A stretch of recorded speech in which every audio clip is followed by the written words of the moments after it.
Un village entier vit les yeux rivés sur la montagne qui menace de l'ensevelir. Brienz, dans les Alpes suisses, est sous une ombre qui avance plus vite que jamais. En quelques semaines seulement, le glissement de terrain a doublé de vitesse et les autorités ont déclaré la redoutable phase bleue.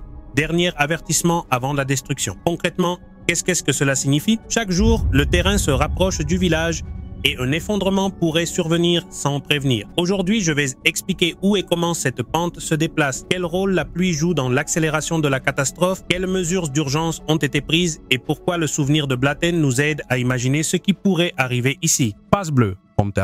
Brienz, aussi connu sous le nom de Brinshals, est un petit village alpin niché dans le canton des Grisons en Suisse.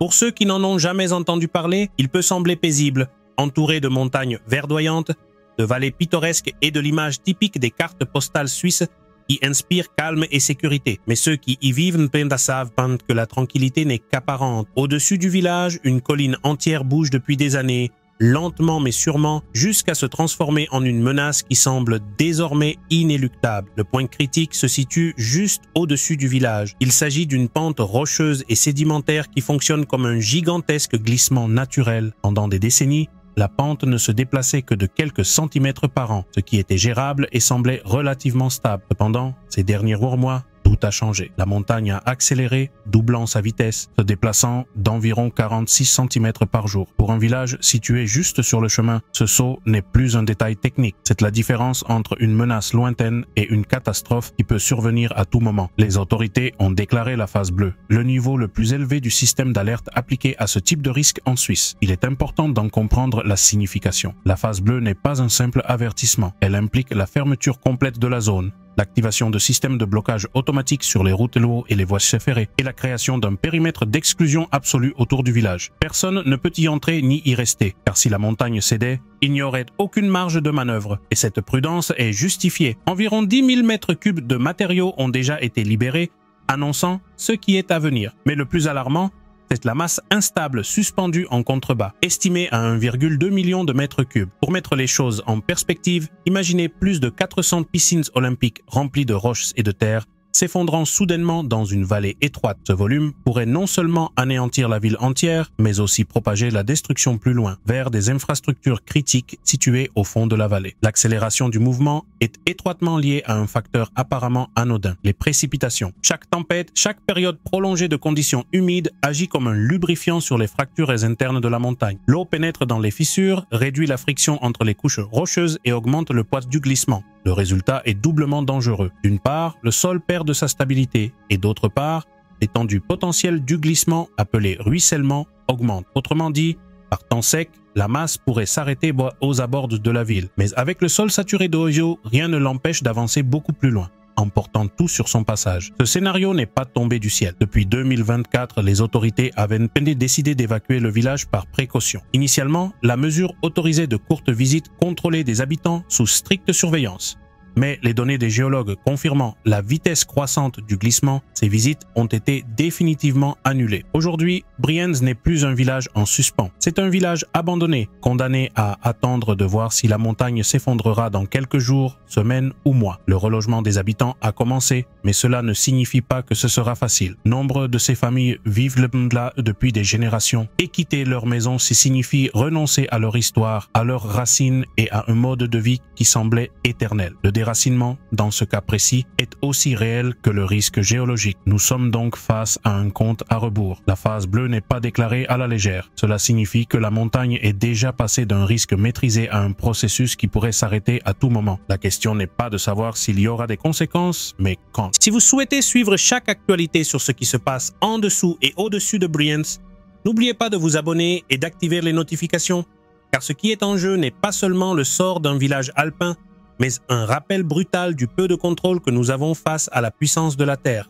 La montagne au-dessus du village. Brienz ne vit pas sous une menace abstraite, mais plutôt sous une masse gigantesque de roches et de sédiments qui se déplacent littéralement sur ses toits. Pour comprendre l'ampleur du problème, imaginez la montagne comme un colosse stratifié. La géométrie de la pente fonctionne comme une rampe naturelle, une surface de glissement interne lubrifiée par l'eau sur laquelle reposent des millions de tonnes de matériaux instables. Les géologues l'appellent une plateforme de glissement, plan incliné qui, bien qu'invisible de loin, dicte le destin du village tout entier. Le mécanisme est clair. Chaque bloc de roche et chaque fragment de terre situé au sommet de la pente agit comme un poids supplémentaire sur cette plateforme. À mesure que la charge s'accumule, la pente devient plus vulnérable. Cet équilibre fragile explique pourquoi, pendant des années, le mouvement était à peine perceptible, mesuré en centimètres par an. Mais aujourd'hui, la situation a changé. En quelques semaines seulement, la vitesse a doublé pour atteindre 46 cm par jour. Cela peut sembler un chiffre technique,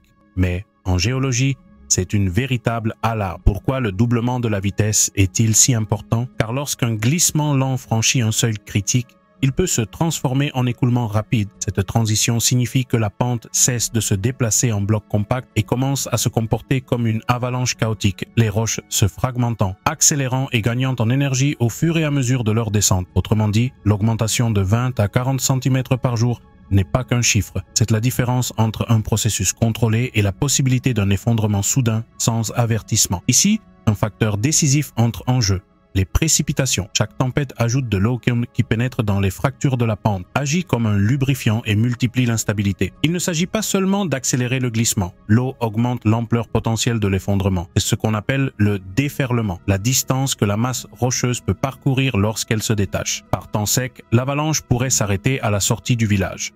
Mais avec le sol saturé d'eau, cette même avalanche peut parcourir des centaines de mètres supplémentaires, emportant non seulement les maisons, mais aussi les routes, les ponts et toutes les infrastructures sur son passage. L'effet est doublement mortel. Vitesse accrue et portée accrue. Pour surveiller chaque millimètre de ce processus, les autorités suisses ont déployé l'un des réseaux de surveillance les plus sophistiqués d'Europe. Des stations GNSS enregistrent les mouvements du sol avec une précision millimétrique. Des radars à synthèse d'ouverture scrutent la montée de la montagne jour et nuit, détectant des déformations invisibles à l'œil nu. Des scanners laser haute résolution dessinent des cartes tridimensionnelles montrant l'évolution de la pente semaine après semaine. Les patrouilles sont même présentes sur le terrain, prêtes à confirmer toute anomalie en temps réel. Mais la surveillance ne se limite pas à la montagne. L'accès à la vallée est également sous contrôle. Des feux de circulation et des barrières automatiques ont été installés sur les routes et la voie ferrée qui traversent la zone. Le système est conçu pour s'arrêter instantanément si les alarmes détectent un mouvement anormal. La logique est claire.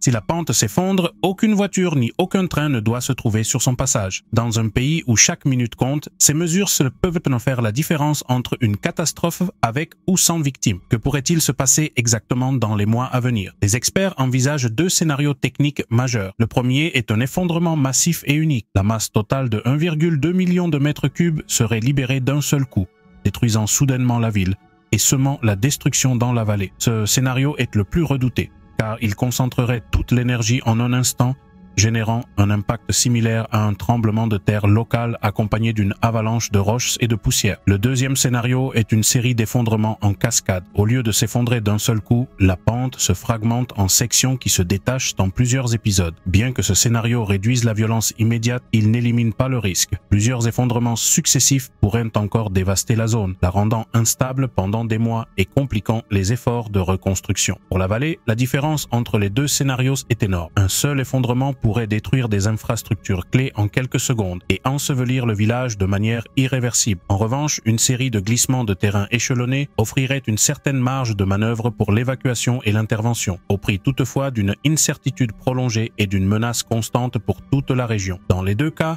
la conclusion est la même. Brienz, tel que ses habitants la connaissaient, est condamné. Le plus inquiétant est que malgré toutes les avancées technologiques, aucun modèle ne permet de prédire avec précision le moment de la rupture finale. Des capteurs peuvent alerter sur les accélérations, les vibrations internes, les nouvelles fractures, mais la décision finale appartient à la montagne. Et cette décision, lorsqu'elle interviendra, ne laissera pas le temps de réagir. Dans ce contexte, la phase bleue est plus qu'un protocole. C'est une acceptation implicite que le temps de Brienz est révolu. La question n'est pas de savoir si cela se produira, mais plutôt quand et comment cela se produira. Quand les racines pèsent plein de plus que la roche, la tragédie de Brienz ne se mesure pas seulement en tonnes de roches ou en centimètres de déplacement. Elle se mesure en vie suspendue, en routine bouleversée, en maison passée du statut de refuge familial à celui de ruine condamnée. Depuis 2024, l'évacuation est devenue une constante. Au début, de brèves visites étaient autorisées. Quelques heures pour vérifier l'état de la maison, récupérer des affaires, nourrir le bétail ou gérer une entreprise. Mais cette possibilité s'est estompée à mesure que le risque augmentait. Aujourd'hui, la vie du village est en pause permanente. Les rues sont désertes,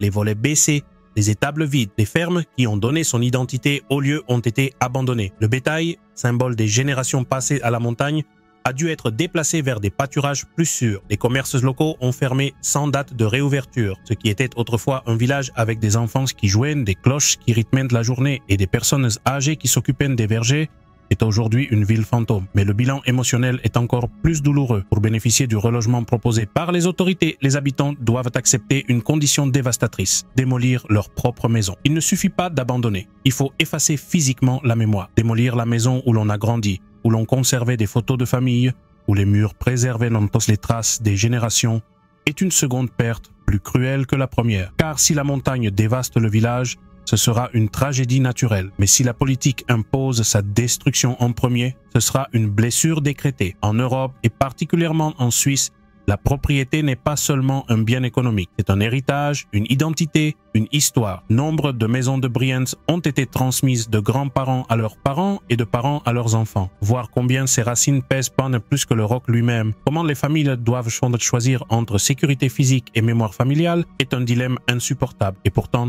il n'y a pas de véritable alternative. La montagne n'attend pas. Elle ne négocie pas. Se pose alors un débat politique clé. Intervenir ou ne pas intervenir. En théorie, il serait possible de procéder à un dynamitage contrôlé pour libérer préventivement les matériaux instables. Certains habitants ont plaidé avec désespoir. Si le village est déjà perdu, pourquoi ne pas tenter l'expérience? Mais la réponse technique est brutale. Premièrement, il y a le risque pour les équipes qui devraient placer les explosifs sur une pente qui se déplace déjà de près d'un demi-mètre par jour. Deuxièmement, l'incertitude du résultat. Une explosion pourrait fragmenter la masse en morceaux encore plus instables, accélérant un effondrement en cascade. Troisièmement, les coûts et les assurances. Qui assumerait la responsabilité si l'opération échouait et que la catastrophe se produisait malgré tout? Entre le danger physique, l'incertitude et le labyrinthe bureaucratique, l'option intervenir s'évanouit et l'inaction contrôlée prévaut. Observez, pour comprendre le dilemme, il suffit de se rappeler ce qui s'est passé à Blatt. Là, la montagne ne s'est pas effondrée d'un seul coup, mais par épisodes successifs, liés comme des dominos. L'effondrement en cascade a progressivement détruit la vallée, prolongeant l'angoisse pendant des semaines. La même chose pourrait se produire à Brienz. Si la pente s'effondre par fragments, le village serait pris au piège d'une menace prolongée, d'un flot constant de destruction empêchant tout retour. Le lien entre les deux cas est évident. Ce qui semblait être un phénomène unique à Blatten se répète aujourd'hui à Brienz. Comme si les Alpes nous rappelaient que la stabilité est toujours provisoire. Au milieu de cette géologie implacable, la communauté était confrontée à un second combat émotionnel. Les écoles ont dû être délocalisées, séparant les enfants de leur environnement habituel. Enseignants et psychologues s'efforcent de maintenir la continuité éducative, mais aussi de répondre à l'anxiété et à la peur croissante. Les familles qui dépendaient du tourisme, de l'agriculture, ou des petites entreprises voient leurs revenus disparaître. L'incertitude économique aggrave la blessure culturelle. Et dans un pays habitué à la stabilité, vivre dans cette suspension perpétuelle est un coup dur que peu savent gérer. Certains habitants décrivent cela comme vivre en exil dans son propre pays. D'autres le comparent à une période prolongée de deuil. Il n'y a pas de corps, mais il y a une perte quotidienne, visible dans les photographies laissées sur les murs, dans les jardins qui se fanent sans soin, dans les rues où le silence a remplacé les voix. Plan B, t'arrêter pour vivre. L'avenir de Brienz ne se discute plus en termes de si cela se produit, mais plutôt de quand cela se produira, de